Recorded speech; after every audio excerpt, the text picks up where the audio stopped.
ड्रामे के स्टार्टिंग में हमें एक हेलीकॉप्टर दिखाया जाता है जिसमें हमारा मेन लीड शूजैन होता है। शूजैन कहता है कॉल पर कि मैं अपने टारगेट तक पहुंचने वाला हूं, बट कॉल पर सामने वाला बंदा उसे ये कहता है कि इस बार का केस बहुत डिफ़िकल्ट है, क्या तुम हैंडल कर पाओगे। शूजैन कहता है कि मैं पैसों के लिए कुछ भी कर सकता हूँ।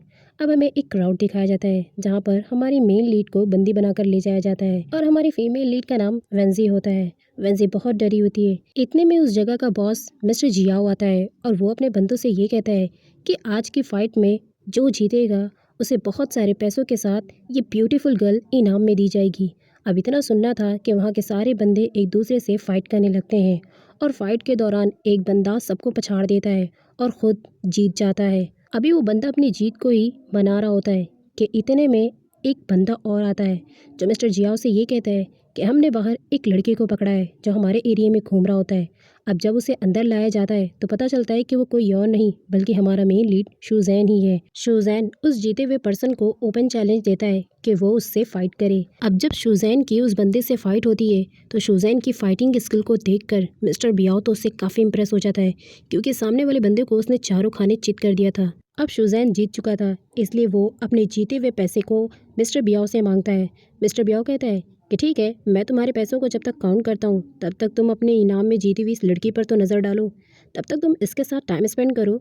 अब शूजैन वेंजी की तरफ नज़र करता है और कहता है वैसे ये बुरा आइडिया नहीं है, मुझे इसके साथ टाइम स्पेंड करना चाहिए। अब जैसे ही शूजैन वेंजी की तरफ हाथ बढ़ाता है उसे उठाने के लिए, तो हमें पास्ट में 3 घंटे पहले का सीन दिखाया जाता है जहाँ पर वेंजी के पास एक लड़की आई थी जो कि उससे कहती है कि मेरे पीछे कुछ गुंडे पड़े हैं, मुझे तुम्हारी हेल्प की ज़रूरत है।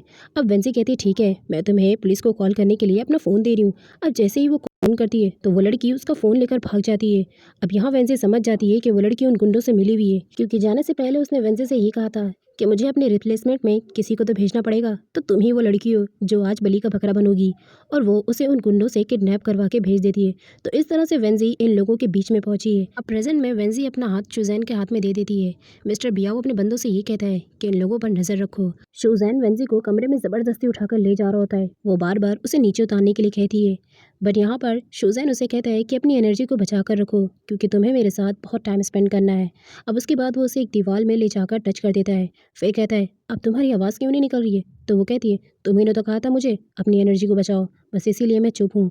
उसके बाद वो उसे वॉशरूम में लेकर जाता है। सबसे पहले वो उसे शावर देता है और उसके बाद वो उसे टर्न करके खुद के करीब कर लेता है और फिर विंडो की तरफ से उसे दिखाता है, बाहर देखो, उस तरफ बाहर जो लोग खड़े हैं वो हम पर नज़र रख रहे हैं, इसलिए जैसा मैं कहूँगा तुम्हें मुझे कोऑपरेट करना पड़ेगा। इसलिए हमें ये शो करना है कि हमने साथ में नाइट स्पेंड की है।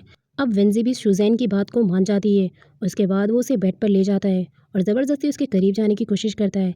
अब यहाँ पर वो उसे अपने से दूर हटाने की कोशिश करती है। अब वो प्लान में कोई गड़बड़ ना कर सके, इसलिए शूजैन उसके हाथों को बांध देता है। तभी बाहर से सारे बंदे ये कहते हैं कि यहाँ तो सब कुछ ठीक चल रहा है, हमें जाकर मिस्टर बियाओ को ये बात बता देनी चाहिए। अब जब वो बंदे चले जाते हैं तो वेंजी शूजैन को कहती है मेरा हाथ खोल दो, वो लोग चले गए हैं। अब जब शूजैन देखता है कि वो लोग चले गए तो वो वेंजी से दूर हट जाता है। वेंजी शूजैन को लेकर काफ़ी कंफ्यूज होती है, तो वो उससे कहती है तुम मेरी जान क्यों बचा रहे हो और मेरे इतने करीब आकर भी तुमने मेरा फ़ायदा नहीं उठाया, आखिर ये सब कुछ क्या है। तो शूजैन उसे बताता है कि मैं एक प्राइवेट सीक्रेट एजेंट हूँ और तुम्हें बचाने के लिए तुम्हारे फैमिली वालों ने मुझे हायर किया है, बस इसलिए मैं सिर्फ तुम्हें यहाँ से सेफली बाहर निकालने की कोशिश कर रहा हूँ और तुम्हारे करीब जाना सिर्फ प्लान का एक हिस्सा है।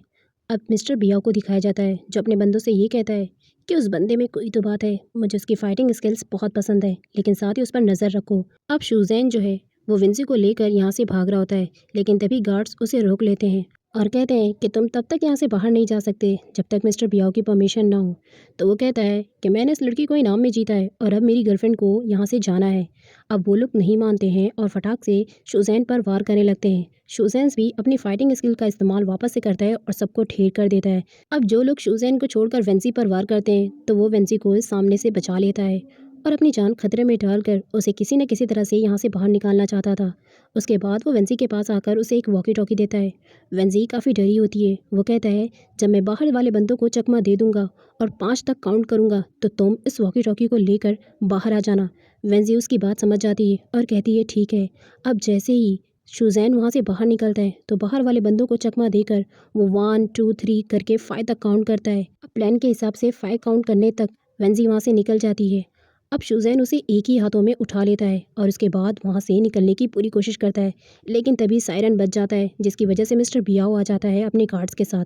और वो शुज़ैन को ये कहता है कि तुम यहाँ से नहीं जा सकते हो, तुम्हें मेरे साथ 6 महीनों तक काम करना होगा और उसके बाद तुम चाहो तो अपनी गर्लफ्रेंड को लेकर यहाँ से जा सकते हो। अब शुज़ैन समझ जाता है कि यहाँ से निकलना इतना भी आसान नहीं है, इसलिए वो अपनी गन को नीचे रख देता है और मिस्टर बियाओ की बात को मान जाता है। लेकिन वो कहता है कि मेरी गर्लफ्रेंड को घर जाना है, इसलिए तुम इसे जाने दो, मैं तुम्हारे साथ काम करूंगा। पर मिस्टर बियाओ ये कहता है कि तुम्हारी गर्लफ्रेंड को जाने दूं ताकि वो जाकर यहाँ की पूरी इन्फॉर्मेशन पुलिस को दे सके। अब मिस्टर बियाओ की बातों को सुनकर शुज़ैन हाँ बोल देता है और उसकी बातों को एक्सेप्ट कर लेता है। मिस्टर बियाओ अपने बंदों से ये कहता है इन लोगों पर कड़ी नज़र रखो। शुज़ैन रूम में जाकर बेड पर सो जाता है तो वेंसी उसके पास आती है और कहती है तुम तो इतने आराम से सो रहे हो जैसे कि कुछ हुआ ही नहीं है। और एक मिनट, मैं तुम्हारी क्लाइंट हूँ ना, तो बेड पर मैं सोऊंगी और तुम जाकर सोफे पे सो जाओ। लेकिन वो उसे पिलो दे देता है और कहता है तुम मेरे साथ बेड तो शेयर करोगी नहीं, इसलिए जाकर सोफे पर सो जाओ। अब उसे भी गुस्सा आता है और वो जाकर सोफे पे सो जाती है। अब उसके बाद उसे सोफे पर नींद नहीं आ रही थी तो वो शुज़ैन के पास आती है और उसे करीब से देखने लगती है। इनफैक्ट वो उसे टच करना चाहती थी, लेकिन तभी शुज़ैन की आंखें खुल जाती है और शुज़ैन उसकी तरफ देखकर कहता है ये तुम क्या कर रही हो, और डायरेक्ट उसे घसीट कर अपने पास लेकर आता है और उसे किस कर देता है। इतने में वो उसे थप्पड़ मार देती है और जब वो उठकर बैठती है तो उसे समझ में आता है कि ये उसका सपना था, लेकिन थप्पड़ तो उसने रियलिटी में शुज़ैन को लगा ही दिया था। अब शुज़ैन उससे कहता है वाह, हेल्प करने का यही नाम मिला है मुझे, थप्पड़। तो वो कहती है मैंने ख्वाब में देखा कि कोई पीक मुझे काट रहा था, बस जस्ट इसीलिए। वेंजी अपने ड्रेस में कंफर्टेबल नहीं होती है, इसलिए वो शुज़ैन से जैकेट मांग रही होती है, बट वो उसके पीछे से आकर उसे हक कर लेता है और उसके नीक पे स्ट्रेंजली टच करने लगता है। वेंजी शुज़ैन से पूछती है ये तुम क्या कर रहे हो। शुज़ैन कहता है श्श, अभी कुछ मत बोलो, हमने साथ में नाइट स्पेंड की है, इसलिए तुम्हारे नीक पर निशान होना चाहिए ताकि हम पर किसी को शक ना होए। अब वेंसी कहती है जब यही करना है तो मैं खुद से भी कर सकती हूँ, और उसके बाद वो अपने नीक पर खुद ही निशान बनाने लगती है। वेंसी शुज़ैन से कहती है नाइट तो तुमने भी स्पेंड की है ना, तो निशान तो तुम पर भी होना चाहिए, इसलिए वो उसके हाथ पर ही बाइट कर लेती है। अब शुज़ैन उसे कहता है स्मार्ट गर्ल, काटने का तरीका। उसके बाद जो है डोर पर मिस्टर बियाओ आता है और नॉक करने लगता है। अब ज़रा सा डोर खोलने में लेट क्या होता है कि वो गन निकाल लेता है। इतने में शुज़ैन डोर खोल देता है। अब मिस्टर बियाओ उसके पास जाता है और कहता है कि तुम्हें मुझे अपने क्लाइंट से मिलाना है, और उसके बाद वो कमरे में ऐसे झाँक कर देखता है। जब वो बेड की ऐसी हालत देखता है तो उसे समझ में आ जाता है कि यहाँ सब कुछ ठीक चल रहा है और उसके मुताबिक ही काम हो रहा है, और इन दोनों ने साथ में नाइट भी स्पेंड की है। अब मिस्टर बियाओ को कोई शक ना हो, इसलिए उसके सामने ही ये दोनों लवी डवी शुरू हो जाते हैं। अब मिस्टर बियाओ खुश होता है और उसके बाद कहता है सामने ही शुरू हो गए। उसके बाद वो कहता है चलो जल्दी से ब्रेकफास्ट करना है, उसके बाद हमें क्लाइंट से भी मिलने के लिए जाना है, और फिर अपने गार्ड से कहता है कि जल्दी से किसी को भेजो रूम क्लीनिंग के लिए। बट वैंसी कहती है कि किसी को भेजने की ज़रूरत नहीं है, वो लोग रूम को खुद ही क्लीन कर लेंगे। उसके बाद मिस्टर बियाओ वहाँ से चला जाता है। अब मिस्टर बियाओ शुज़ैन को अपने क्लाइंट से मिलवाने के लिए लेकर आता है और वो कहता है कि ये मिस्टर ली हैं और अब तुम्हें इन्हीं के साथ डिलीवरी का काम करना है। शुज़ैन हाँ तो नहीं करता, लेकिन मुंडे हिलाकर वो हाँ में जवाब दे देता है। उसके बाद मिस्टर ली कहता है कि मैं तुम्हारे एरिया को देखना चाहता हूँ, और वो देखने के लिए निकल जाता है। उसके बाद वो जाता है और उसकी नज़र शुज़ैन पर पड़ जाती है। शुज़ैन को देखने के बाद वो मिस्टर बियाओ पर कॉल करता है और कहता है कि मुझे तुम्हारे यहाँ की एक लड़की बहुत पसंद आई है और वो मुझे चाहिए। अब मिस्टर बियाओ डील की वजह से कह देता है ठीक है आप उसे ले जाएं। अब जब शुज़ैन उन दोनों की बातें सुनता है तो उसे शक होता है कहीं वो लड़की वेंजी तो नहीं। वो सीधा उस जगह पर पहुँचता है तो देखता है कि वेंजी गायब है। अब शुज़ैन बहुत ही गुस्से में होता है और वो मिस्टर बियाओ से कहता है उसे सीसीटीवी फुटेज पूरी देखनी है, और सीसीटीवी फुटेज में देखने के बाद उसे पता चल जाता है कि वो लड़की कोई और नहीं बल्कि वेंजी ही है। अब मिस्टर बियाओ कहता है उस साले को यही लड़की पसंद आनी थी। अब शुज़ैन गुस्से में कहता है मुझे गाड़ी की चाबी दो। अब उसका गुस्सा देखकर मिस्टर बियाओ से गाड़ी की चाबी दे देता है और वो 90 की स्पीड में वेंजी को ढूंढने निकल जाता है, क्योंकि उसे वेंजी की फिक्र हो रही थी। अब दूसरी तरफ जब वेंजी को कार में होश आता है तो वो अपने सामने मिस्टर ली को देखकर परेशान हो जाती है कि ये कौन बनता है जो उसे कहीं लेकर जा रहा है, और वो उस पर हमले करने लगती है तो वो उसके साथ ज़बरदस्ती करने लगता है। इतने में सामने से जो है 90 की स्पीड से शुज़ैन अपनी गाड़ी को लाकर खड़ा कर देता है और इसके बाद कहता है ए बाहर निकल, और फिर वो सीधा गन निकाल लेता है और सीधा मिस्टर ली के ऊपर तान देता है। मिस्टर ली वारता जस्ट रिलैक्स, हम बात कर सकते हैं। अब वेंसी भी गाड़ी से निकलकर सीधा शुज़ैन की गाड़ी में जाकर बैठ जाती है। वो उससे कहता है मैं तुमसे बाद में निपटूंगा, पहले ज़रा अपने मसले को तो ठीक कर लूँ, और उसके बाद वो वेंसी को कार में बिठाकर वहाँ से लेकर चला जाता है। अब मिस्टर ली को भी बहुत गुस्सा आता है कि एक मामूली से लड़का उसे उसकी पसंद की चीज़ लेकर जा रहा है, तो वो उसकी गाड़ी का पीछा करने लगता है। लेकिन जो हमारा शुज़ैन था वो बहुत ज़्यादा माइंड से चालाक था, वो उसे डिस्ट्रैक्ट कर देता है और उसकी गाड़ी का एक जगह पर एक्सीडेंट करवाकर उसे हटा देता है और खुद साइड से निकल जाता है। तो वहीं वेंसी अब शुज़ैन से ये कहती है कि तुमने दोबारा मेरी जान बचाई, तुम्हारा शुक्रिया। तो वो उससे कहता है ये मेरा काम है, और उसके बाद वो गाड़ी में उसे भगाकर ले जाने से पहले देखता है कि यहाँ तो जीपीएस ट्रैक है, इसका मतलब हम लोग भाग नहीं सकते हैं कि तभी मिस्टर बियाओ अपने गार्ड्स को लेकर वहीं पर पहुंच जाता है। अब शुजैन जान बचाने के लिए वेंजी के साथ कार में ही रोमांस करने लगता है। अब जैसे ही मिस्टर बियाओ उन दोनों को एक साथ देखता है तो कहता है कार में भी शुरू हो गए, जहाँ मौका मिलता है बस शुरू हो जाते हो, जाकर मिस्टर ली को सॉरी कर देना ताकि काम में आगे कोई गड़बड़ी ना हो। शुजैन कहता है ठीक है, लेकिन मैं सिर्फ ये चेक कर रहा था कि मेरी गर्लफ्रेंड ठीक है ना, और अब मुझे पता चल चुका है कि ये बिल्कुल ठीक है। अब उसके बाद गार्ड्स के साथ मिस्टर बियाओ वहाँ से चला जाता है। अब नाइट के सीन में मिस्टर ली को मिस्टर बियाओ के सामने दिखाया जाता है तो मिस्टर बियाओ मिस्टर ली से कहता है कि हमारे यहाँ पर और भी लड़कियाँ हैं, आपको उन लड़कियों में से जो पसंद है आप उसे ले जा सकते हैं, क्योंकि ये पहले ही किसी और की गर्लफ्रेंड है। लेकिन मिस्टर ली जो होता है वो ये कहता है कि उसे इस लड़की के अलावा कोई और लड़की नहीं चाहिए, लेकिन हाँ अगर तुम बिज़नेस में मुझे 70% प्रॉफिट दोगे और खुद 30% प्रॉफिट लोगे तो फिर मैं मान जाऊँगा। अब मिस्टर बियाओ को बहुत गुस्सा आता है और वो उसे नीचे गिरा देता है चाकू से मारकर। उसके बाद वो कहता है तुम्हारा मुंह तो कुछ ज़्यादा ही खुलने लगा है, ये लो और खा लो, और उसके मुंह में गोश्त के पीसेस डाल देता है। उसके बाद वो अपने एक बंदे को बुलाता है और कहता है कि इसे जान से मार दो, क्योंकि अब ये बंदा मेरे काम का नहीं है, लेकिन उसने आज से पहले किसी का मर्डर नहीं किया था। इसलिए वो बॉस से कहता है कि बॉस मैं ये नहीं कर सकता। तो वो कहता है तुम ये नहीं कर सकते, लाओ मुझे नाइफ दो, और उसके बाद खुद ही उसके गले पर चाकू मार देता है। अब वेंजी जो है ये सब कुछ देखकर बहुत सहम सी जाती है, लेकिन फिर उसके बाद वो शुजैन की तरफ देखता है और कहता है कि तुम यहाँ आओ। शुजैन उसके पास जाने वाला होता है, लेकिन तभी वेंजी उसे रोकती है और कहती है कि हम यहाँ पर पीस कायम करने के लिए हैं, किसी को मारने के लिए नहीं, इसलिए तुम प्लीज़ मत जाओ। अब शुजैन बड़ी ही स्मार्टनेस के साथ जो है वेंजी के करीब में आता है और कहता है डार्लिंग अगर किसी की जान जाती है तो जाने दो, इससे तुम्हें क्या, हमारी जान तो बच रही है ना। और ये सब कुछ चलता है आज की लाइफ में, दुनिया ऐसे से तो चलती है, और तुम्हें टेंशन लेने की कोई ज़रूरत नहीं है, तुम सेफ़ हो ना। और उसके बाद वो उस आदमी को मारने के लिए आगे बढ़ जाता है। मिस्टर बियाओ के पास जाता है और नाइफ ले लेता है और कहता है ये तो मेरे बाएं हाथ का खेल है, और फिर जाकर मिस्टर ली के फेस पर कपड़ा बांध देता है और उसके बाद चाकू से मारकर उसे पानी में गिरा देता है। वेंजी बहुत ज़्यादा डर जाती है ये सब कुछ देखकर, वो सोचती है कि ये बहुत ही खतरनाक इंसान है। उसके बाद मिस्टर बियाओ कहता है वाह मुझे तुमसे यही उम्मीद थी शुजैन, तुम बहुत ही काम के बंदे हो। अब जैसे ही शुजैन वेंजी के करीब में जाता है तो शुजैन उसे कहती है तुम एक बहुत घटिया जानवर हो, तुमने कैसे उसे मार दिया। तो फिर मिस्टर बियाओ कहता है तुम्हारी गर्लफ्रेंड को समझाने के लिए क्या तुम्हें हमारी ज़रूरत पड़ेगी। तो शुजैन कहता है मैं अपने मसलों को खुद हैंडल कर लेता हूँ, इसलिए किसी को वेंजी को कुछ समझाने की ज़रूरत नहीं है। मिस्टर बियाओ कहता है ठीक है जैसी तुम्हारी मर्ज़ी।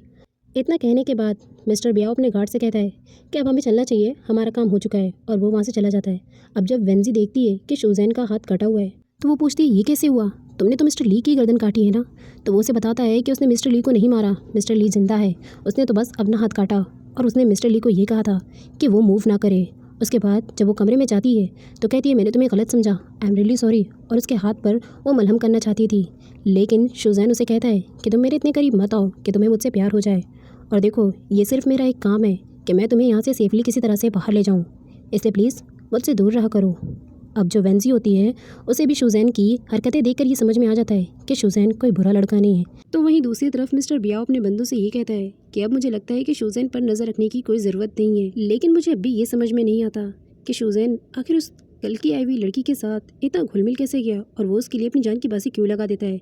इतने में हमें एक न्यू कैरेक्टर को दिखाया जाता है जो कि मिस्टर बियाओ की बेटी होती है और उसका नाम नी होता है। नी अपने डैड से कहती है कि मैं उसका टेस्ट लेकर आपको बता दूंगी कि वो आपका वफादार है या नहीं। अब मॉर्निंग के सीन में हमें शुजैन को दिखाया जाता है जो कुछ बंदों के साथ होता है, और वो उन बंदों को फाइटिंग स्किल्स के मूव सिखा रहा होता है। इतने में वहाँ पर वेंजी भी होती है। वो वेंजी से कहता है कि तुम भी यहाँ पर आ जाओ, मैं तुम्हें भी कुछ मूव सिखा दूंगा। अब वेंजी कुछ कहती तो नहीं, पर जब वो उसके करीब में आती है तो शुजैन सीधा उसे अपने ऊपर ही उठा लेता है, और ये सारी चीज़ें उसकी प्लानिंग थी ताकि वो दोनों यहाँ से बाहर निकल सकें। अब जैसे ही बंदे ये सब कुछ देखते हैं तो वो लोग पीछे हट जाते हैं। उसके बाद इन दोनों को रोमांस करता हुआ देख वहीं पर मिस्टर बियाओ और उसकी बेटी नी भी आ जाते हैं। अब नी जैसे ही पहली बार शुजैन को देखती है तो वो कहती है ओह ही इज़ सो हैंडसम, मुझे यही बंदा चाहिए डैड, मुझे यही बंदा चाहिए, इवन आप मेरा इसको बॉडीगार्ड बना दीजिए।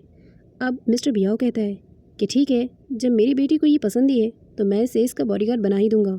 और वो शुजैन से कहता है कि आज से तुम मेरे बेटी के बॉडीगार्ड हो और इसे तुम हर जगह प्रोटेक्ट करोगे। शुजैन उनकी बातों को ध्यान से सुनता है और उसके बाद कहता है कि ठीक है, मैं बॉडीगार्ड बनने के लिए रेडी हूँ, लेकिन इसे मेरी गर्लफ्रेंड के मेरे अराउंड रहने से कोई प्रॉब्लम नहीं होनी चाहिए। अब आज से शुजैन उसका बॉडीगार्ड बन चुका था, इसलिए वो अपने बॉडीगार्ड को लेकर के सीधा मॉल पहुंचती है शॉपिंग के लिए और वो शूजैन से कहती है कि वो उसके लिए ड्रेसेस सिलेक्ट करे।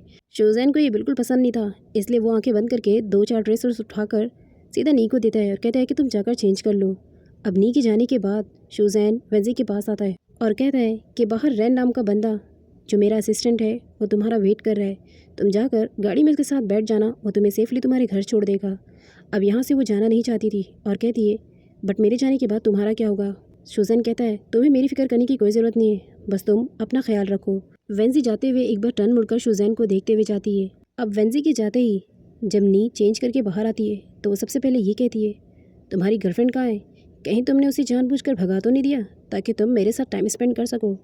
क्या तुम मुझे पसंद करते हो? और अगर तुम्हारा जवाब हाँ है तो डैड के आने से पहले तुम्हें मुझे खुश करना पड़ेगा।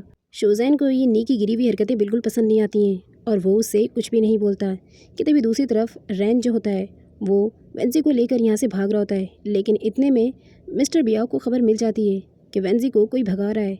अब उसे ये लगता है कि ज़रूर वो लड़का कोई और नहीं बल्कि शूजैन ही है, इसलिए वो अपने कार्ड्स को लेकर डायरेक्ट वेंजी के सामने आकर खड़ा हो जाता है। अब वेंजी जो है छुप छुपाकर वहाँ से भाग जाती है, लेकिन तभी हमें नी को दिखाया जाता है जो ये कहती है कि तुम मुझे वाकई पसंद करते हो, मैं तुम्हारे टेस्ट के हिसाब से हूँ। अब यहाँ पर शूजैन तो उसमें इंटरेस्टेड नहीं था, इसलिए वो उसकी जान ही लेना चाहता था, लेकिन तभी उसके डैड आ जाते हैं। अब डैड जो है वो गन निकाल कर बैठा होता है और सीधा ये कहता है कि तुम्हारी गर्लफ्रेंड कहाँ है, सबसे पहले मुझे ये बताओ। अब यहाँ पर शूजैन बोले तो बोले क्या, क्योंकि उसने तो पहले ही उसे यहाँ से भगा दिया। अब वो गन निकाल कर इस तैयारी में बैठा था कि आज वो शूजैन को शूट कर देगा, लेकिन तभी एक बहुत बड़ा झटका लगता है और सीधा चेंजिंग रूम से जो है वो तैयार होकर वेंजी बाहर आ जाती है। अब मिस्टर बियाओ और शूजैन दोनों ही वेंजी को देखकर शॉक्ड हो जाते हैं कि वो अचानक कहाँ से आ गई। अब वेंजी सीधा शूजैन के सामने आकर ये कहती है मैं इस ड्रेस में कैसी लग रही हूँ। शूजैन बिना कुछ कहे उसे अपनी बाहों में उठाकर सीधा चेंजिंग रूम में लेकर चला जाता है। अब नी मिस्टर बियाओ से कहती है डैड ये दोनों इतने बोल्ड कैसे हो सकते हैं। तो मिस्टर बियाओ कहता है मुझे भी ये नहीं पता कि 2-3 दिन सिर्फ इसके साथ रहते हुए आखिर इस लड़के को इसमें ऐसा क्या दिखाई दिया कि ये अपनी जान की बाजी तक लगा देता है, और मैं तो अपनी सेफ्टी साइड पर आज इसे शूट ही करने वाला था। लेकिन तभी उसकी डॉटर कहती है डैड आप ऐसा कुछ नहीं करेंगे, क्यों ना आप इसे अपना दामाद बना लें। अब उसके डैड सुनकर शॉक्ड हो जाते हैं और कहते हैं लिटरली क्या तुम इसे पसंद करती हो, सचमुच? तो वो अपने डैड से कहती है यस डैड मैं उसे ही पसंद करती हूँ। अब शूजैन को दिखाया जाता है जो वेंजी से ये कहता है कि तुम दोबारा वापस क्यों लौट कर आई। तो वो कहती है तुम्हें बचाने के लिए। अब शूजैन जब ये बात सुनता है तो वो कहता है मैंने तुम्हें मना किया था ना कि मेरे लिए तुम अपने दिल में कोई फीलिंग्स नहीं पैदा करोगी। लेकिन वो भी अच्छा सा जवाब देती है और कहती है ए मिस्टर ज़्यादा खुशफहमी में मत रहो, मैं तुम्हें प्यार नहीं करती हूँ, मैं बस यहाँ पर तुम्हारी जान बचाने के लिए आई थी, वरना वो मिस्टर बियाओ तुम्हें शूट करने में 1 मिनट भी नहीं लगा था। अब नाइट के सीन में मिस्टर बियाओ जो है वो शूजैन को अपने एक बंदे से मिलाता है जिसका नाम वान होता है। वो वान से ये कहता है कि अब तुम दोनों बिल्कुल भाइयों की तरह एक दूसरे के साथ काम करोगे, और इसी के साथ वो लोग इतना ज़्यादा ड्रिंक कर लेते हैं कि कोई भी अपने होश में नहीं होता है। लेकिन यहाँ पर इस वक्त का फ़ायदा जो है वो नी उठाती है और वो वेंसी के ड्रिंक में कुछ मिला देती है, लेकिन वो ड्रिंक सामने से उठाकर शूजैन पी लेता है और उसमें कुछ और नहीं बल्कि नशे की दवा होती है। शूजान वेंजी से कहता है तुम रूम में जाओ और मेरा वेट करो, मैं भी तुम्हारे पास आऊँगा। अब वेंजी शूजैन की बात मानकर रूम में चली जाती है, लेकिन जो नी होती है वो मौके का फ़ायदा उठा लेती है और रात के सीन में जब वो पूरी तरह से नशे में हो चुका होता है तो वहाँ से उठकर वो अपने रूम में चली जाती है। तो वहीं दूसरी तरफ वान ने जो ड्रिंक किया था उसमें नशे की गोली नहीं थी, इसलिए वो अपने होश में था। अब एक बंदा जो है वो शूजान को जानबूझकर नी के रूम के पास छोड़ देता है, तो वो शूजान को अपने कमरे के अंदर ले लेती है और उसके बाद वो जानबूझकर उसे सीड्यूस करती है और कहती है अगर तुम्हें अपनी जान प्यारी है तो तुम्हें मुझे खुश करना पड़ेगा, और उसे अपने बेड पर ले जाकर उसके साथ ज़बरदस्ती इंटीमेट होने की कोशिश करती है। लेकिन वो नशे में अभी भी उससे दूर ही हटने की कोशिश करता है, लेकिन क्या करे वो था मजबूर। अब उसके बाद दूसरी तरफ वान जो है वो ज़बरदस्ती वेंसी के रूम में घुसकर उससे इंटीमेट होना चाहता था, लेकिन वान चालाक लड़की थी, उसने डायरेक्ट परफ्यूम उठाया और उसकी आंखों की तरफ मार दिया, जिसकी वजह से उसे कुछ दिखाई नहीं दे रहा था और वो उसे हिट करके सीधा नी के रूम में पहुंच जाती है। अब जब नी सामने वेंसी को देखती है तो वो कहती है तुम यहाँ पर क्यों आई हो। वो कहती है तुम अच्छी तरह से जानती हो कि मैं यहाँ पर शूजैन को लेने के लिए आई हूँ। वो कहती है वो एक ही लड़का है और तुम खामखा उसके लिए मुसीबत क्रिएट कर रही हो। अब वो जाती है उसके मुंह में पानी डालती है, लेकिन वो पानी अंदर ही नहीं ले रहा था क्योंकि वो बिल्कुल भी होश में नहीं था। तो वेंसी खुद मुंह में पानी लेती है और उसके मुंह में डालने ही जा रही होती है, लेकिन तभी शूजैन खुद ही उसे अपनी तरफ घसीट कर उसे एक किस कर लेता है। और ये किसिंग सीन देख कर जो नी होती है वो बहुत ज़्यादा जेलसी फील करती है। अब वेंसी उसे कहती है अभी कुछ और देखना बाकी है क्या। वो गुस्से में वहाँ से निकल कर चली जाती है। अब शूजैन वेंसी से कहता है कि मुझे जल्दी से कोल्ड बाथ दो ताकि मैं अपने कंट्रोल में रहूँ। अब जब शुजैन पूरी तरह से होश में आता है तो वो वेंजी से कहता है कि रैन को मैंने अपना काम करने के लिए कहा था और इनफैक्ट वो अपना काम कर भी चुका होगा। उसने बाहर सारे गार्डों को मार कर सुला दिया होगा और हमारे लिए दरवाज़ा भी खोल दिया होगा। अब सेम यहाँ पर वैसी ही कंडीशन थी, उसने सारे गार्ड्स को मारकर सुला दिया था। लेकिन तभी जब ये लोग दोनों बाहर भागने की कोशिश करते हैं तभी रैन को समझ में आता है कि यहाँ पर और भी गार्ड्स आ चुके हैं और अब वो भी पकड़ा जाने वाला है। तो वो रेड सिग्नल देता है जिससे इन दोनों को समझ में आ जाता है कि अभी बाहर निकलना खतरे से खाली नहीं है। तो वेंजी अपने हाथ को कपड़े से बांध लेती है और कहती है कि जब मिस्टर बियाओ यहाँ पर आएगा तो तुम ये कह देना कि मैं यहाँ से भाग रही थी। अब उसके बाद जब मिस्टर बियाओ दोनों को सामने लेकर आता है तो शुजैन उसके सामने एक्टिंग करता है और कहता है तुम्हारी हिम्मत कैसे हुई मुझे छोड़कर जाने के लिए, मेरी परमिशन के बगैर तुम कहीं नहीं जा सकती हो। मिस्टर बियाओ कहता है ठीक है तुम लोग अपना बाद में देख लेना। वो उसे ज़बरदस्ती उठाकर कमरे में लेकर आता है और जानबूझकर उसे बुली करने की कोशिश करता है और वो कमरे में इस तरह से दोनों एक्टिंग कर रहे होते हैं कि मानो शुजैन उसे बुली कर रहा है। अब जब गार्ड्स और मिस्टर बियाओ दोनों खिड़की से देख लेते हैं कि सब कुछ ठीक चल रहा है तो उन लोगों को तसल्ली हो जाती है और वो दोनों वहाँ से चले जाते हैं। अब उन लोगों के जाने के बाद शुजैन हंसने लगता है और कहता है फाइनली हम लोगों ने उन लोगों को उल्लू बना दिया। नेक्स्ट सीन में दिखाया जाता है कि मिस्टर बियाओ ने शुजैन को अपने पास बुलाया और वो कहता है कि मैं तुम्हें एक बंदे के बारे में पूरी इन्फॉर्मेशन दे रहा हूँ और तुम्हें उस बंदे को ख़त्म करना है, क्या तुम ये काम कर पाओगे। अब जब वो प्रोफाइल उठाता है देखने के लिए तो पता चल जाता है उसे कि वो बंदा कोई और नहीं बल्कि मेरी ही सारी इन्फॉर्मेशन है। तो वो कहता है तो आखिरकार तुमने मेरी पूरी इन्फॉर्मेशन निकाल ही ली मिस्टर बियाओ। तो मिस्टर बियाओ से कहता है क्या तुमने अपने आप को ज़्यादा चालाक समझ रखा था, मैंने तुम्हारे बारे में सब कुछ इन्फॉर्मेशन पता कर ली है। तुम कब तक ये मामूली सी जॉब करोगे, तुम मेरे साथ काम करो, मैं तुम्हें डबल पैसा दूंगा। अब मिस्टर बियाओ उसे एक जीहू नाम के बंदे की फ़ोटो देता है और इसकी इन्फॉर्मेशन देते हुए ये कहता है कि तुम्हें इस बंदे को मिस्टर ली की तरह ख़त्म करना है क्योंकि ये मुझसे मेरा बिजनेस छीनना चाहता है। इतने में वहाँ पर वेंजी भी आ जाती है तो वो मिस्टर बियाओ से ये कहता है आपका ऑफ़र इतना अच्छा है कि मैं रिजेक्ट ही नहीं कर सकता, इसलिए मैं आपके लिए उस जीहू को ज़रूर मारूंगा। वो कहता है गुड लक, चलो जाओ यहाँ से। उसके बाद वो वेंजी को अपनी तरफ इशारा करता है और कुछ उसे दिखाता है, लेकिन यहाँ पर हमें ये दिखाया नहीं जाता। अब नेक्स्ट सीन में जीहू को दिखाया जाता है जिसे शुजैन को मारना होता है। शुजैन सबसे पहले अपने टारगेट को अच्छी तरह से देखता है और उसके बाद हेलमेट लगाकर उसे डायरेक्ट शूट करने जाता है, लेकिन तभी उसकी नज़र शुजैन पर पड़ जाती है तो वो वहाँ से भाग जाता है।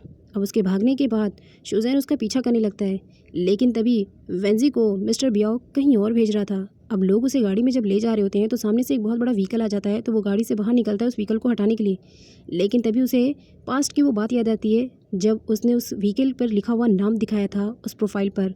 तो वो समझ जाती है कि शुजैन ने उसे कहा था कि वो अकेले में कार ड्राइव करके वहाँ से भाग जाएगी। अब वो सीधा ऐसे ही करती है, लेकिन तभी मिस्टर बियाओ को पता चल जाता है कि वेंसी को शुजैन भगा रहा है तो वो उसकी गाड़ी का पीछा करते हुए उसके पीछे जा रहा होता है और जैसे ही वो उसको शूट करता है तो सामने से शुजैन आ जाता है और उसके शूट को डिसमिस कर देता है और वेंसी की जान बचा लेता है। और उसके बाद उसकी कार में एक ऐसा धुआं बड़ा बॉम्ब फेंक देता है जिससे उन लोगों को ये दिखाई नहीं देता कि आखिर शूट को किसने रोका है। अब उसके बाद वो वेंजी को वहाँ से बचाकर कहीं और लेकर चला जाता है और वहीं मिस्टर बियाओ को भी पुलिस वाले पकड़ कर लेकर चले जाते हैं। शुजैन वेंसी को सबसे पहले कार से निकालता है तो उसकी हाथों की रस्सियों को खोल देता है। अब यहाँ पर शुजैन को वेंसी इस तरह से देख रही थी जैसे वो उसके प्यार में पड़ चुकी है। उसके बाद वो उसे अपने कॉन्ट्रैक्ट की फ़ाइल देता है और कहता है कि मेरा टारगेट पूरा हुआ और अब तुम इस पेपर पर साइन कर दो ताकि मैं अपनी पेमेंट ले सकूँ। उसके बाद जब वो पेमेंट देखती है तो कहती है ये तो मेरे सिस्टर की 2 सालों की पेमेंट भी नहीं है और तुम्हें इतना सारा पे करूँ मैं, और वो भी कहाँ से, क्या तुम मुझे थोड़ा सा डिस्काउंट नहीं दे सकते हो। अब जब वो उसकी बातों को सुनता है तो कहता है ठीक है, मुझे नेक्स्ट टारगेट के लिए एक फ़ीमेल लीड की ज़रूरत है तो तुम मेरे नेक्स्ट टारगेट में मेरी मदद करो, मैं तुम्हें कुछ ना कुछ डिस्काउंट ज़रूर दे दूँगा। वेंजी शुजैन का ऑफ़र एक्सेप्ट कर लेती है और हाँ में सर हिला देती है। अब इस टारगेट को हॉस्पिटल में कंप्लीट करना होता है जहाँ पर वेंजी नर्स बनी होती है और शुजैन जो है डॉक्टर बना होता है। उन्हें एक अंकल को हॉस्पिटल से सेफली बाहर निकालना होता है क्योंकि उनके खुद के घर वाले उनके दुश्मन बने होते हैं प्रॉपर्टी की वजह से। अब जब गार्ड्स उन अंकल को ढूंढ रहे होते हैं तो वेंजी बड़ी चालाकी से उन अंकल को हॉस्पिटल के बाहर सेफली पहुंचा देती है। अब जब गार्ड्स जो है रूम में आते हैं तो वेंजी और शुजैन जो है एक दूसरे के बहुत ही करीब हो जाते हैं और वो दोनों बिस्तर पर छुप जाते हैं। जब गार्ड्स देखते हैं कि यहाँ कोई दूसरा है तो वो लोग वहाँ से बाहर निकल जाते हैं। अब शुजैन का ये टारगेट यहीं पर ख़त्म हो जाता है, बट वो वेंजी से कहता है अगर तुम नेक्स्ट टारगेट में मेरी हेल्प कर दो तो मैं तुम्हें 70% डिस्काउंट दे दूँगा। अब वेंजी हाँ बोल देती है तो वो उसे सिखाता है कि तुम्हें डांस करते वक्त कैसे सामने वाले क्लाइंट की पॉकेट से जो है की कार्ड निकालना है और इसी टारगेट की वजह से ये दूसरे के करीब भी आ जाते हैं। तो वहीं वेंजी को दिखाया जाता है जो क्लाइंट के पास पहुंच जाती है और किस तरह चालाकी से डांस करते हुए उसकी पॉकेट से की कार्ड निकाल लेती है। अब वो इस तरह से होशियारी से निकालती है कि सामने वाले को पता ही नहीं चलता है। अब उसके जाने के बाद जब उस पर्सन को पता चलता है कि वो उसका की कार्ड ले गई है तो वो उसका पीछा करता है, लेकिन तब तक शूजान के पास वेंजी पहुंच चुकी होती है और उनका ये टारगेट भी कंप्लीट हो जाता है। अब वेंजी को 70% डिस्काउंट मिल चुका था तो शूजैन उसके डॉक्यूमेंट को फाड़ता है, बट उसमें लगी हुई वेंजी की फ़ोटो को वो खुद के पास रख लेता है और उस डॉक्यूमेंट को फाड़ कर फेंक देता है। और उसके बाद वेंजी से कहता है अब मुझे जाना होगा, बट वेंजी इतने में ही पेपर का एक टुकड़ा उठाती है और उस पर अपना मोबाइल नंबर लिखकर शूजैन को दे देती है और कहती है कि तुम कभी भी अगर चाइना में आओ तो मुझसे ज़रूर मिलना, मैं तुम्हें चाइना का विज़िट कराऊंगी। अब शूजैन उसके करीब आता है, यहाँ तक कि वो इतना करीब आ जाता है कि वो नर्वस फील करती है। वो उसके करीब आकर कहता है क्या सच में तुम मुझे विज़िट कराओगी? वो कहती है हाँ। इनफैक्ट वो उसके इतना करीब हो जाता है कि इन दोनों की किसी होने वाली होती है, बट जब वेंजी पीछे नहीं हटती तो शूजैन को पता चल जाता है कि ज़रूर वो उसे लाइक करती है। अब यहाँ पर वो उससे दूर हटता है और कहता है कि मुझे जाना होगा, बट याद रखना मेरे पैसे सेंड करना मुझे मत भूलना। जाने से पहले वेंजी उसे रोकती है और कहती है कि तुम ये काम छोड़ क्यों नहीं देते, क्योंकि इसमें तुम्हें जान का खतरा है, तुम पैसे किसी और तरीके से भी कमा सकते हो। लेकिन वो उसकी बातों को इग्नोर करता है और वहाँ से चला जाता है। अब वेंजी को दिखाया जाता है जो अब्रॉड से चाइना रिटर्न आ चुकी थी, लेकिन वो कितनी भी मिन्नतें करती कि वो शूजैन को भूल जाए। अब पूरे 2 हफ्ते हो चुके थे, लेकिन इसके बावजूद भी वो उसे भूल ना पाई थी और शूजैन को ही बार बार याद करती। लेकिन शूजैन ने अब तक उसे कोई कांटेक्ट नहीं किया था और ना ही कोई चैट। अब हमें 3 साल बाद का सीन दिखाया जाता है जहाँ पर वेंजी ड्राइव करते हुए ये सोचती है कि मैं अपनी पीसफुल लाइफ में वापस जाना चाहती हूँ, लेकिन मैं जा क्यों नहीं पा रही हूँ। इतने में उसकी कार की ब्रेक फेल हो जाती है और अचानक सामने से उसका एक्सीडेंट हो जाता है। अब कहानी को और आगे बढ़ाया जाता है जब उसे होश आता है और एक साइकोलॉजिस्ट उसके पास बैठकर ये पूछ रही होती है कि क्या तुम्हें कुछ भी याद नहीं है कि 6 महीने पहले तुम्हारे साथ क्या हुआ। अब वो उसे बताती है कि मुझे 1% याद है, लेकिन मुझे उसका नाम और उसकी शक्ल बिल्कुल याद नहीं है। पर डॉक्टर मैं अब बहुत ही अच्छा फील करती हूँ, तो क्या मैं अपनी डेली रूटीन की तरह ऑफिस जा सकती हूँ? वो उसे परमिशन दे देती है। अब जैसे ही वो बाहर निकलती है तो वो काफ़ी सैड होती है। इतने में 90 की स्पीड से कार चलाता हुआ शूजैन की एंट्री होती है, जो कि एक बहुत बड़ा बिजनेसमैन बन चुका था। इवन उसे अपने काम की वजह से ही चाइना में भी आना पड़ा था। अब यहाँ पर उसकी गाड़ी जब आ रही होती है तो सामने जो है वेंजी का एक्सीडेंट होने से बच जाता है, बट अनफॉर्चुनेटली जब शूजैन वहाँ रुकता है तो देखता है कि वो उसकी गाड़ी नहीं बल्कि किसी और की गाड़ी होती है।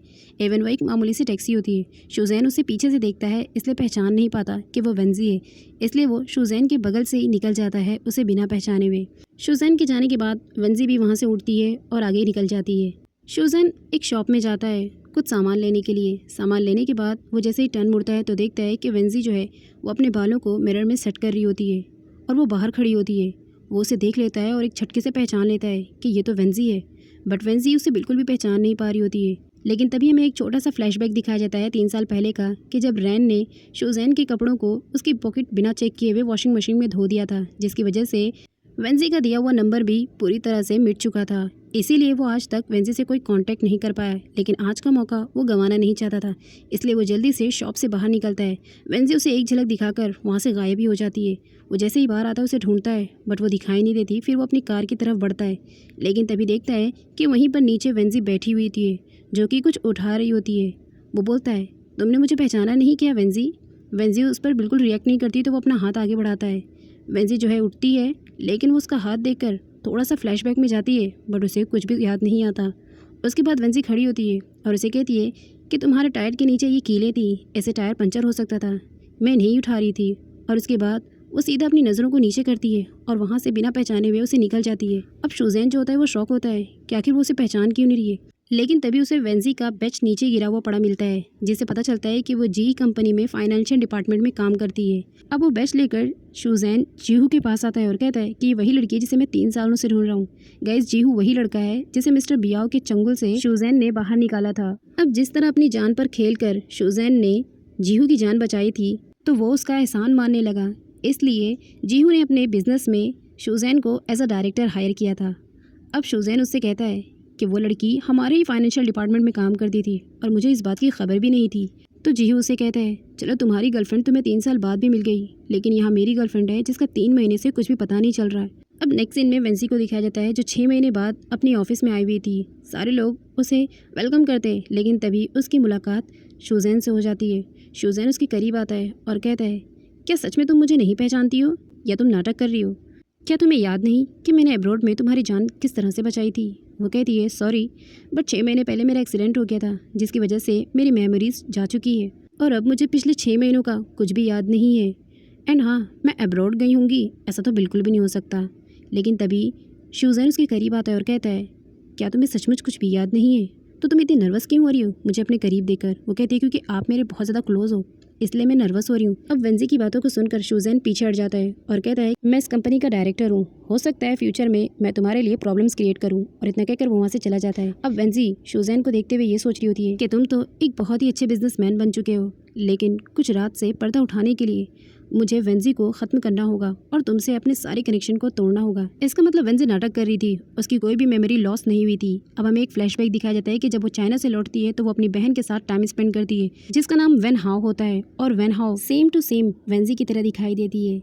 अब ये दोनों बहनें एक साथ काफ़ी खुश होती हैं। अब एक दिन वेंजी उसका वेट कर रही होती है जब वेन हाओ गाड़ी से आ रही होती है, लेकिन तभी अचानक उसके ब्रेक फेल हो जाते हैं जिसकी वजह से वो वेंजी के पास रुकने की बजाय आगे की तरफ निकल जाती है। लेकिन जाने से पहले उसकी आंखें नम थी। अचानक उसका एक्सीडेंट हो जाता है जिसकी वजह से उसकी मौत हो जाती है। अब वेंजी बहुत रो रही होती है। गाड़ी में भी उसे कोई सबूत न मिल सका क्योंकि गाड़ी पूरी तरह से जल चुकी हुई थी। वो अपनी बहन को लेकर काफ़ी परेशान थी। उसकी बहन के मरने के बाद वेंजी ये सोचती है कि मरने से पहले वेन हाओ उसे दर्द भरी नज़रों से देख रही थी जिससे उसे शक होता है कि कहीं ऐसा तो नहीं कि ये मर्डर है या फिर वाकई एक एक्सीडेंट है। वेंजी वेन हाओ के मोबाइल में देखती है कि उसमें एक वी नाम के पर्सन का मैसेज है जो उसे ये कहता है कि अगर तुमने मेरे बारे में किसी को बताने की कोशिश की तो मैं तुम्हें जान से मार दूंगा। अब उस वी नाम के पर्सन का पता लगाने के लिए वेंजी जो है वो वेन हाओ बन चुकी थी और वो जानबूझकर अपनी मेमोरी को लॉस करने का नाटक कर रही थी ताकि अब दोबारा उसे वी नाम के बंदे से कोई ख़तरा ना रहे और सारे लोगों को ये लगे कि वेन हाओ जो है वो सब कुछ भूल चुकी है। अब प्रेजेंट में वेंजी को दिखाया जाता है जो कि वेन हाओ बन चुकी होती है और बस इसीलिए ही वो शूज़ैन को भी पहचानने से इनकार कर देती है ताकि वो अपने मकसद में कामयाब हो सके। अब हमें यहाँ पर उसी कंपनी में एक टोले को दिखाया जाता है जिसमें जीई कंपनी का लीडर ये कहता है कि क्या तुम लोगों ने सच में ये पता लगाया ना कि वेन हाओ अपनी मेमोरी को लॉस कर चुकी है? उसी में से एक बंदा कहता है हाँ। अब यहाँ पर शूज़ैन को दिखाया जाता है जो कि काफ़ी परेशान होता है और वो वेंजी को जब सर्च करता है तो उसे वेन हाओ के बारे में पता चल जाता है। वो बड़ा कंफ्यूज होता है कि आखिर एक ही शक्ल की दो लड़कियाँ कैसे हो सकती हैं। अब वेंजी को दिखाया जाता है कि तभी वहाँ पर उस कंपनी की सुपरवाइज़र आ जाती है जो सबको ये कहती है कि वो थोड़ी देर में मीटिंग ले रही है, इसलिए सारे लोग प्रेजेंटेशन की तैयारी कर लें। अब वहाँ पर उसी का ऑफिस कोलीग आता है जो वेन हाओ से ये कहता है कि वेन हाओ क्या सच में तुम्हें कुछ भी याद नहीं है? पास्ट में मैं हमेशा तुम्हारी हेल्प करता था, खास करके उस शीशी और चीची से जो कि ऑफिस की 2 क्लाइंट होती हैं। अब चीची और शीशी जो है वो सीधा वेंजी के पास आती हैं और कहती हैं कि उस ऑफिस कोलीग ने तुमसे हमारे बारे में क्या कहा, तो वो उन्हें कुछ नहीं बताती। वेंजी को कुछ समझ में नहीं आ रहा था कि यहाँ पर चीची और शीशी सही है या वो ऑफिस कोलीग सही है। शीशी उसे बताती है कि वो बंदा बिल्कुल भी राइट पर्सन नहीं है क्योंकि पास्ट में उसने तुम्हें हैरेस करने की कोशिश की थी, इसलिए तुम उस पर कभी भी यकीन नहीं करना। वेंजी किसी को भी आंसर नहीं करती क्योंकि उसे समझ में नहीं आ रहा था कि शीशी और चीची राइट है या फिर वो लड़का राइट है, इसलिए वो चुपचाप उन दोनों की ही बातों को सुन लेती है। अब नेक्स्ट सीन में वो यही सब कुछ सोचते हुए एलिवेटर के पास पहुंच जाती है। अब जैसे ही एलिवेटर खुलता है तो वहाँ पर शूज़ैन होता है। शूज़ैन को देखकर वो हड़क जाती है और कहती ओ माय गॉड, मुझे फिर से नाटक करना पड़ेगा क्योंकि ये बंदा तो बहुत ही तेज़ है।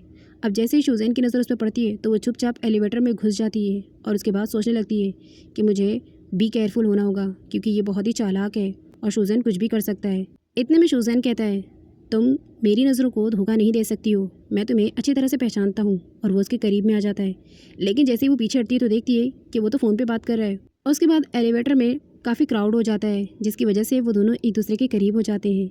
अब यहाँ पर ऑफिस की एक कुलीग उन दोनों की फ़ोटो क्लिक कर लेती है और सीधा सोशल मीडिया पर अपलोड कर देती है। अब ये तस्वीर जो है पूरी तरह से वायरल हो जाती है। जब सुपरवाइज़र मीटिंग में एजेंडा पूछती है और सारे लोगों से प्रोजेक्ट की एक्सप्लेनेशन मांगती है तो यहाँ पर चीची और शीशी जो है वो एक्सप्लेनेशन नहीं दे पाती हैं, तो वो पूरा इल्ज़ाम जो है वेंजी पर लगा देती हैं। अब जब उस ऑफिस कुलीग को भी सुपरवाइज़र एक्सप्लेनेशन के लिए कहती है तो वो भी पूरा इल्ज़ाम जो है वो वेंजी पर लगा देता है। अब इतने में ही शूज़ैन वहाँ पर आ जाता है। शूज़ैन कहता है कि उसे दोबारा क्लाइंट का कॉल आया था। शूज़ैन की पूरी बातों को सुनने से पहले शीशी ये कहती है कि ज़रूर क्लाइंट ने आपका ये प्रोजेक्ट जो है मना कर दिया होगा ना लेने से। ये सारी गलती जो है वेंजी की है, इसने प्रेजेंटेशन अच्छे से रेडी किया ही नहीं और बस इसीलिए ये सब कुछ हुआ है। और उसके बाद अपने मोबाइल से वेंजी की वही वाली फ़ोटो निकाल कर वो सबके सामने दिखाती है और कहती है कि ये वेंजी जो है ना सिर्फ ऐसे ही काम कर सकती है और दूसरे अमीर लड़कों को फंसा सकती है। और मुझे तो ऐसा लगता है कि इस फ़ोटो में जो अंकल है ना वो बुढ़ा है, ज़रूर उसके उम्र ज़्यादा होगी और वो गंजा होगा, लेकिन ये कोई मामूली पर्सन नहीं है, क्योंकि इस फोटो में उसके कोट पर जो बैच है वो काफ़ी महंगा नज़र आ रहा है। लेकिन फिर उसे लगता है कि उसने ऐसा बैच इस ऑफिस में देखा है। शूजैन चुपचाप अपनी बुराइयों को सुनता है, लेकिन तभी शीशी देख लेती है कि वो बैच तो शूजैन के कोट पर है, तो वो उसे सॉरी बोलने लगती है। तो शूजैन उससे कहता है, मेरी एज तो मुझे बिल्कुल ठीक लगती है और मेरे सर पर बाल भी हैं, और अगर फ्यूचर में कभी ऐसा हुआ तो मैं अपने बालों का बहुत ख्याल रखूंगा ताकि मैं गंजा ना हो जाऊं। वेंजी भी शूजैन की बातों को सुनकर हंसने लगती है। तभी शूजैन कहता है कि मुझे क्लाइंट का जो कॉल आया था वो इसलिए आया था क्योंकि उन्हें हमारा प्रेजेंटेशन बहुत पसंद है। बात को सुन लिया करो, फिर एक्सप्रेशन दिया करो। अब यहाँ पर वेंजी की तो बहुत सारी वाहवाही हो जाती है। अब मीटिंग खत्म होने के बाद जब वेंजी बाहर निकलती है तो अचानक जीहू जो है उसे हक कर लेता है और कहता है, विनहाओ तुम कहाँ चली गई थी? मैं तुम्हें पिछले 3 महीने से ढूंढ रहा था। तभी उसे याद आता है कि विनहाओ का ये बॉयफ्रेंड है जिसकी तस्वीर उसने उसके मोबाइल में देखी थी। तो वो उससे कहती है कि देखो मुझे कुछ भी याद नहीं है, क्योंकि एक एक्सीडेंट में मैंने अपनी 6 महीने की मेमोरी को खो दिया है, और जब तक मुझे कुछ याद नहीं आ जाता तब तक मैं तुम्हें कोई आंसर रिप्लाई नहीं कर सकती। और वो वहाँ से जा रही होती है। अब वो ये सोचती है कि अब उसे शूजैन के साथ जीहू से भी बचना होगा, कि तभी वो ऑफिस कोलीग उसके सामने आ जाता है जो उसे डिनर के लिए इन्वाइट कर रहा होता है। लेकिन वो उसे कहती है कि उसे उसका डिनर नहीं चाहिए, क्योंकि वो शीशी और चीची के साथ उसे डीग मार के वहाँ से निकल गया था और उसने उसकी कोई साइड नहीं ली थी। और वहाँ मेरा बॉयफ्रेंड मेरा वेट कर रहा है। और इतना कहकर वो जब गाड़ी में बैठती है तो देखती है कि वहाँ पर शूजैन होता है। वेंजी सॉरी करके वहाँ से निकलने ही वाली होती है, लेकिन तभी शूजैन उसे कहता है, अब जब तुमने मुझे अपना फेक बॉयफ्रेंड बना ही लिया है तो मैं भी कुछ देर के लिए तुम्हें अपनी गर्लफ्रेंड बनाना चाहता हूँ। और उसके बाद वो उसके करीब चला जाता है। सो गाइस, अब कहानी और भी ज़्यादा इंटरेस्टिंग हो रही है और आगे ये जानना बहुत ही इंटरेस्ट होगा कि आखिर वेंजी कब तक विनहाओ बन के शूजैन को डिस्ट्रैक्ट करेगी, और क्या वो उसे बता पाएगी कि वो विनहाओ नहीं बल्कि वेंजी है। जानने के लिए चैनल को सब्सक्राइब कीजिए एंड वीडियो को लाइक